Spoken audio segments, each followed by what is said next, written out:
Nah, jadi saudaraku rahimakumullah, Allah sampai menyatakan apa saja nikmat yang kalian rasakan hakikatnya datang dari Allah, tapi bencana yang menimpa kalian hakikatnya dari diri kalian sendiri.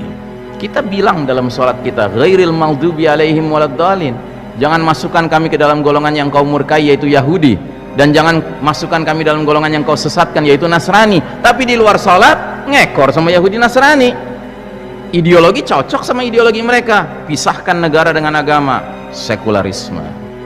Politik ngambil kaidah politik mereka, kedaulatan di tangan selain Allah. Sejak kapan umat Islam beranggapan selain Allah berdaulat di muka bumi ini? Tidak ada yang berdaulat kecuali Allah Ta'ala. Di bidang ekonomi ngekor sama mereka dengan menyatakan bahwa riba dengan jual beli cincai lah, beda tipis. Di bidang hukum juga begitu, kelakuannya kayak barat aja, nganggap hukum yang datang dari langit sudah out of date, sudah ketinggalan zaman. Kita ini orang-orang cerdas, bisa merumuskan hukum yang paling cocok untuk masyarakat modern. Na'udzubillahi min dzalik. Nah, jadi saudaraku rahimakumullah, yang lebih mengerikan lagi, selanjutnya kaum kafir barat ini, Yahudi Nasrani ini merancang, mengokohkan sebuah sistem kafir syirik yang mereka kasih nama Novus Ordo Seclorum. Di mana nama ini kita temukan? Di lembaran kertas yang hegemonik hari ini, yaitu kertas dolar Amerika Serikat, khususnya pecahan $1 Amerika Serikat. Jadi orang-orang Yahudi karena sudah dimurkai sama Allah, al-maghdubi alaihim, akhirnya hati mereka jadi terbalik, Pak. Yang hak dibilang batil, yang batil dibilang hak. Jadi yang mereka nantikan itu sang pembohong akan mereka perlakukan sebagai sang juru selamat, Dajjal. Sementara kita orang-orang beriman, kita sadar Al-Masih yang nanti turun adalah Isa alaihi salam. Dialah juru selamat. Dialah yang nanti mengajak orang-orang kafir, orang ahli kitab bertaubat mengikuti agama Nabi akhir zaman, Nabi Muhammad SAW. Ada hadis mengatakan bahwa Isa AS nanti turun di akhir zaman, ya, mengikuti millah Muhammad SAW. Ya. Nah, jadi mereka justru menganggap Isa AS nanti sebagai sang pembohong. Jadi udah rusak mereka, Pak. Makanya mereka sekarang menyambut dengan membangun sistem ini, Pak. Nah, jadi kita umat Islam didorong untuk turut mendukung sistem Dajjal ini, yang berarti diajak untuk turut menyambut hadirnya fitnah paling dahsyat sepanjang sejarah Bani Adam. Na'udzubillahi min dzalik. Nah, karenanya kita mengatakan bahwa sistem kafir syirik dunia modern sekarang ini hakikatnya adalah sistem Dajjal. Dan rumah yang mereka bangun dengan simbol seperti ini yang dikasih nama PBB, yang kita nyebutnya Perserikatan Bedeng-Bedeng, karena kita udah nggak punya rumah, Pak. Sekarang yang ada cuman bedeng-bedeng, bedeng Turki sekuler, bedeng Mesir, bedeng Indonesia, ya kan?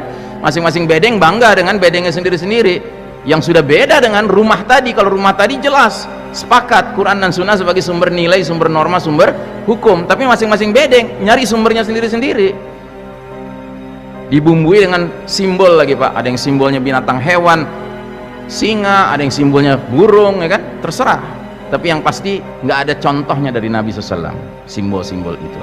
Nah, jadi saudaraku rahimakumullah, ini cuman sekedar simbol saja PBB ini. Hakikatnya yang mereka mau dirikan apa?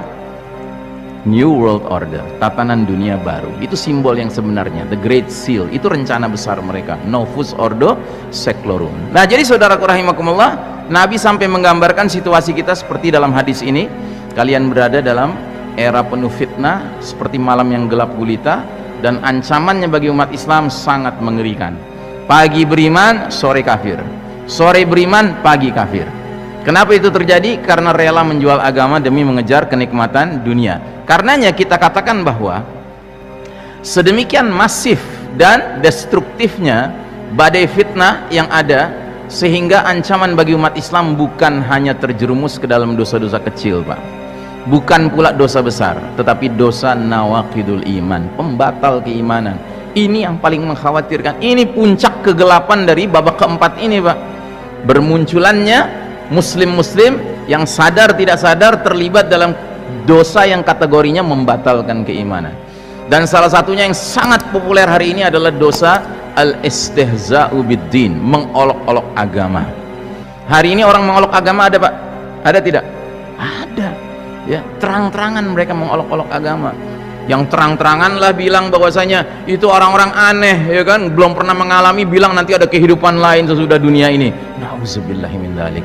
Ini mengolok-olok agama, Pak. Nah, jadi saudaraku rahimakumullah, dan nawaqidul iman bukan hanya itu, masih ada yang lain-lainnya ya.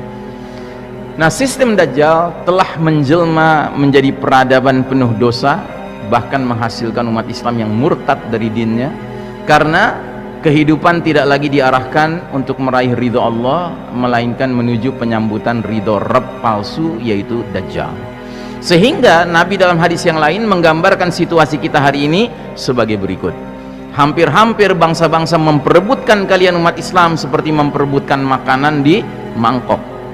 Seseorang langsung bertanya, apa karena kita minoritas sedikit jumlahnya? Kata Nabi, tidak, kalian jumlahnya banyak sekali. Walakinnakum ghutha'un ka ghutha'is sail. Cuma sayang kalian ketika itu seperti buih yang mengapung di atas air. Buih itu ciri khasnya ringan, Pak.